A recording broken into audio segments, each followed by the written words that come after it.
મિત્રો આજે આપણે ઘન અવસ્થા પ્રકરણની શરૂઆત કરીશું. જુદી જુદી અવસ્થાઓનો આપણે અભ્યાસ તો કર્યો જ છે.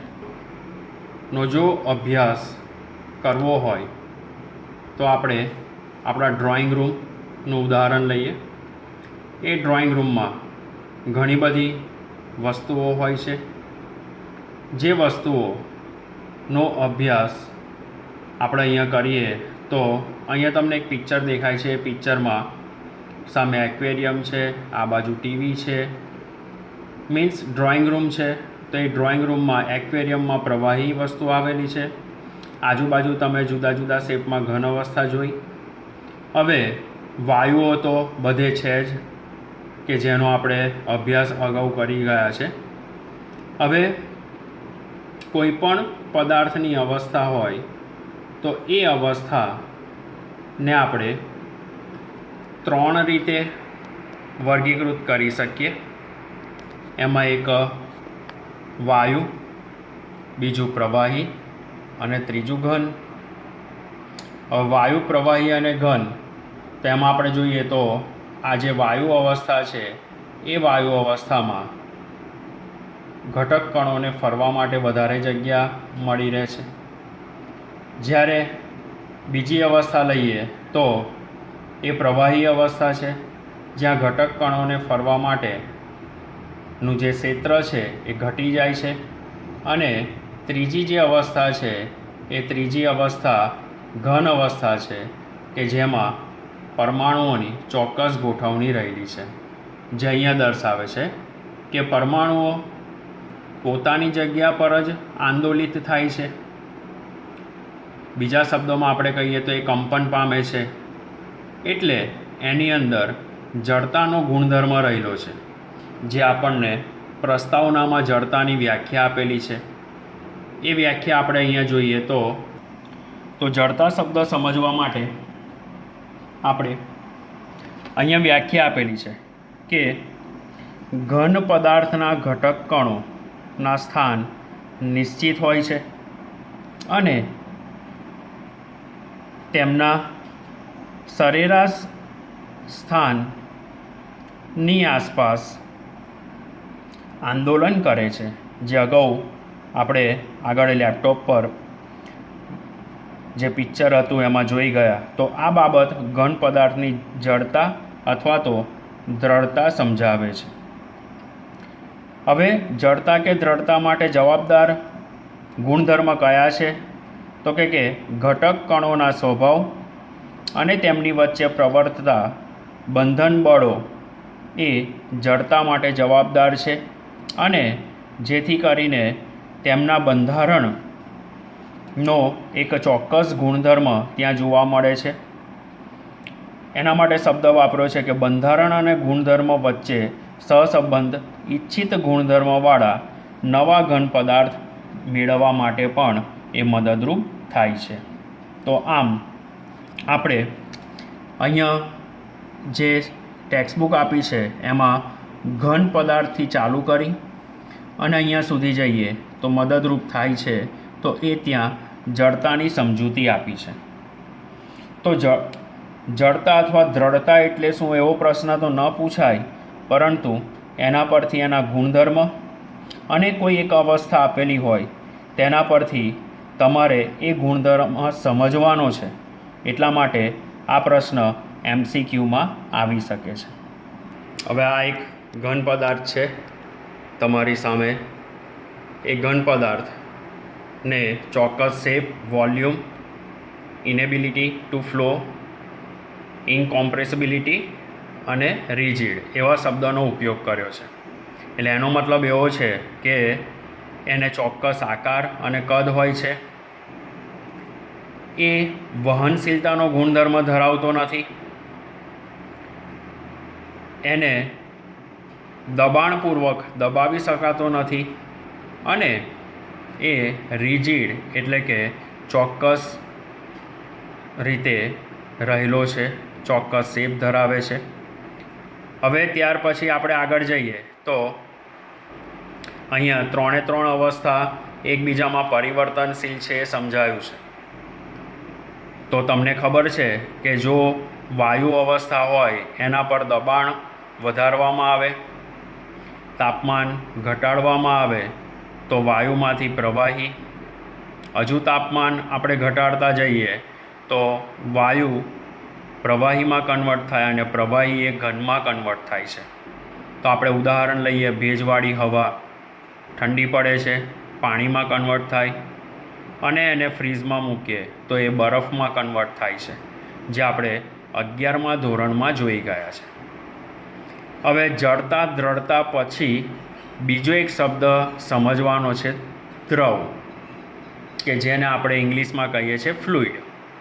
તો ફ્લુઇડ માટે આપણે બે અવસ્થાને ધ્યાનમાં લઈશું, કે જે વાયુ અને પ્રવાહી અવસ્થા ધ્યાનમાં લઈએ છે.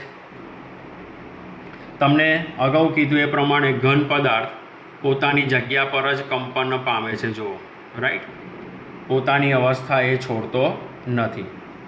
તો એવી રીતે હવે આપણે જઈએ તો પ્રવાહી અને વાયુ કે જે પોતાના જ વિસ્તારમાં વહન પામવાની ક્ષમતા ધરાવે છે અને પોતાની અવસ્થા ગુમાવતો નથી. તો વાયુ અને પ્રવાહીના ઘટક કણોમાં આ જે પ્રકારની અવસ્થા જોવા મળે છે એને દ્રવ અથવા તો ફ્લુઇડ તરીકે ઓળખીએ છીએ. તો દ્રવ અથવા ફ્લુઇડ માટેની આપણે વ્યાખ્યા લઈએ તો એ વ્યાખ્યા ટેક્સ્ટબુકમાં આપણને આપેલી છે. તો મિત્રો, અહીંયા મેં આ જે ઘન અવસ્થા છે ત્યાંથી બ્રેકેટ કર્યો, તો એની ઉપર મેં એક એરો કર્યો છે. પ્રવાહીઓ અને વાયુઓ તેમની વહન પામવાની ક્ષમતાના કારણે દ્રવ કહેવાય. આ બંને અવસ્થાઓની વહનશીલતા પાછળની હકીકત એ છે કે તેમાં અણુઓ આમ તેમ હરવા ફરવા માટે મુક્ત છે. એટલે એનો મતલબ એવો થયો કે પોતાની જે જગ્યા છે એ જગ્યામાં એ ચોક્કસ રીતે વહન પામી શકે છે, હરીફરી શકે છે, જેને આપણે દ્રવ અથવા તો ફ્લુઇડ તરીકે ઓળખીએ છીએ. તો આમ પ્રસ્તાવનામાં આપણને બે પ્રશ્નો મળ્યા. એક, બે શબ્દો સમજે એવું પણ કહેવાય. દ્રવ એટલે શું? તમને કોઈ જુદી અવસ્થા આપે અને MCQ પૂછાય તો એ એક શબ્દ છે દ્રવ અને બીજો શબ્દ છે જડતા. તો આમ દ્રવ અને જડતા શબ્દની ચોક્કસ તમને માહિતી મળી જશે મિત્રો. હવે ત્યાર પછી ઘન પદાર્થ માટે ત્રીજી એક અવસ્થા લઈએ છીએ, જેમાં એક ચેપ્ટર મૂકીએ આપણે કાર્બન નેનો ટ્યુબ, કે જે જૂના સિલેબસમાં હતું ધોરણ 10માં. હવે કાર્બન નેનો ટ્યુબ એટલે એ એવો પદાર્થ છે કે જે, હવે તમને અહીંયા MCQમાં પૂછાય કે જે સ્ટીલ કરતાં વધુ મજબૂત છે, એલ્યુમિનિયમ કરતાં હલકો છે અને કોપર કરતાં વધુ વાહકતાનો ગુણધર્મ ધરાવે છે. તો આવી લાક્ષણિકતા કાર્બન નેનો ટ્યુબમાં રહેલી છે.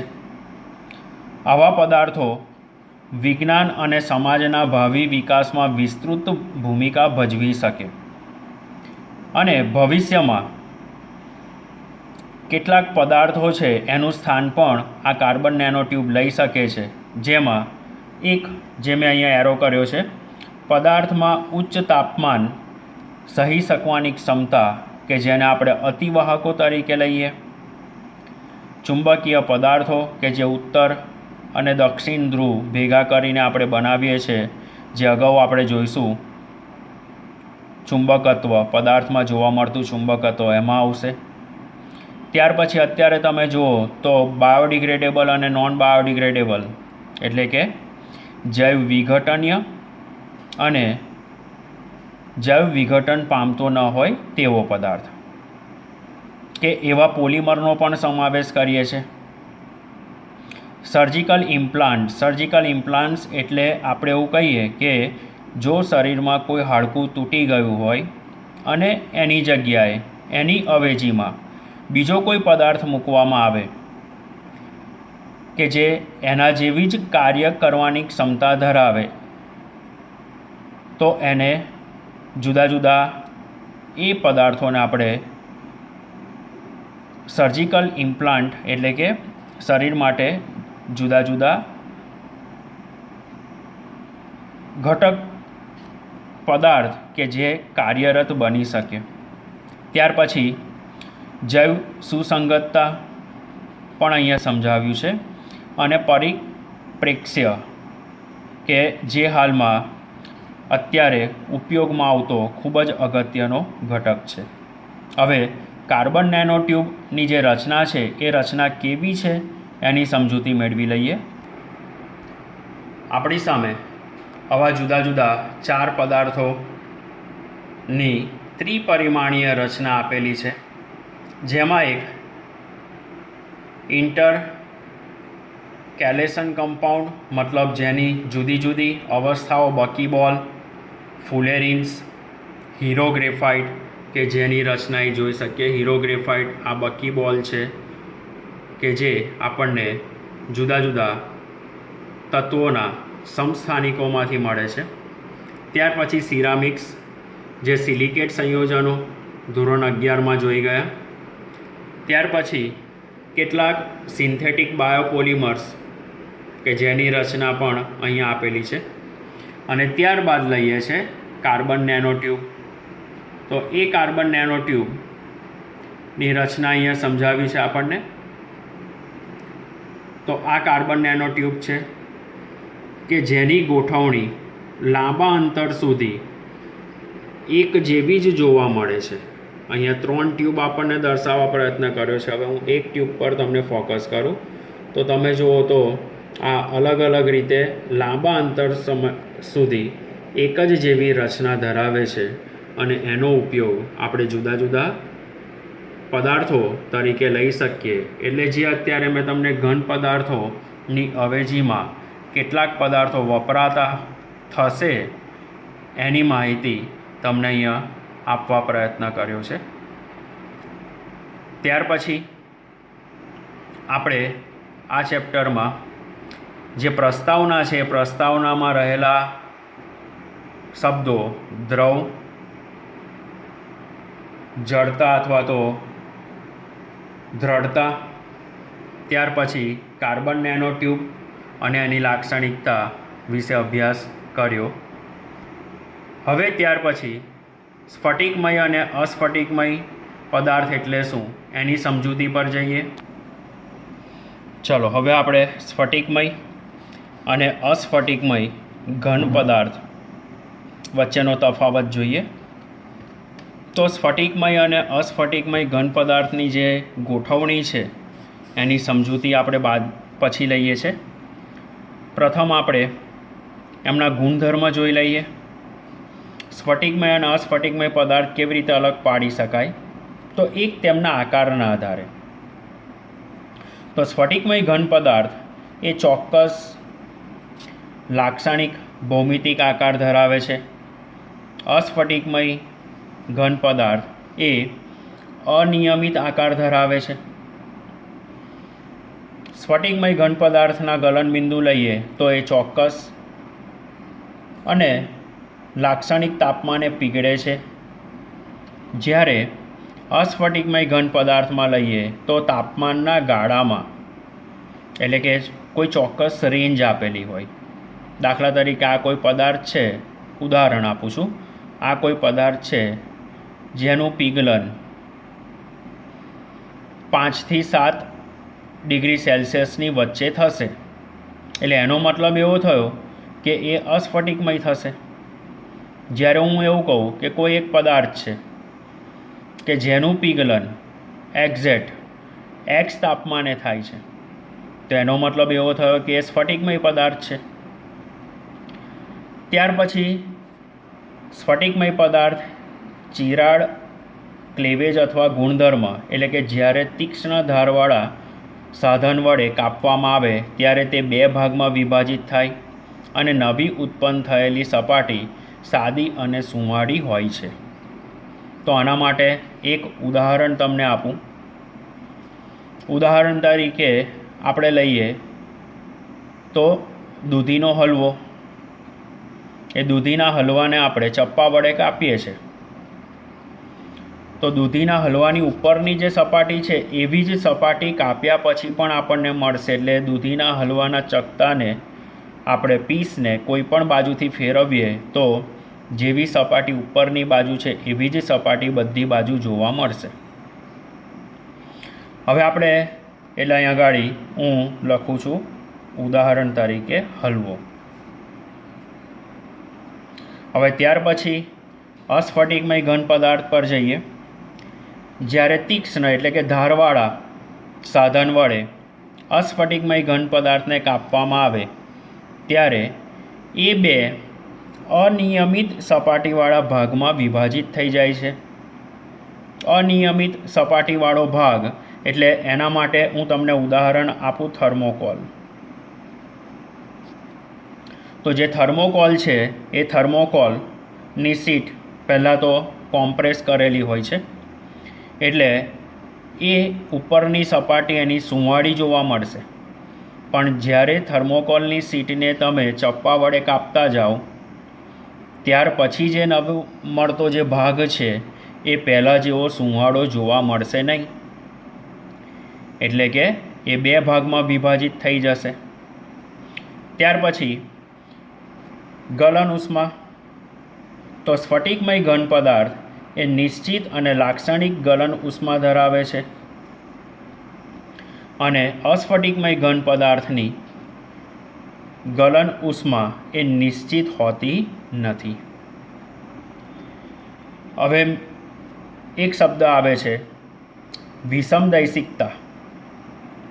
એટલે દૈશિકતા આપણે એવું કહીશું, વિષમ શબ્દ હું કાઢી નાખું છું. દૈશિકતા શબ્દ આપણે ડિટેલમાં સમજવાનો છે. તમને કારણ પણ પૂછાય કે સ્ફટિકમય પદાર્થ એ વિષમદૈશિક છે જ્યારે અસ્ફટિકમય પદાર્થ એ સમદૈશિક છે. તો એ સ્ફટિકમય અને અસ્ફટિકમયની ગોઠવણી અથવા તો એની ટૂંકનોંધ જોઈશું ત્યારે હું એ તમને સમજાવીશ. અત્યારે તમે દૈશિકતાના બે શબ્દ લો.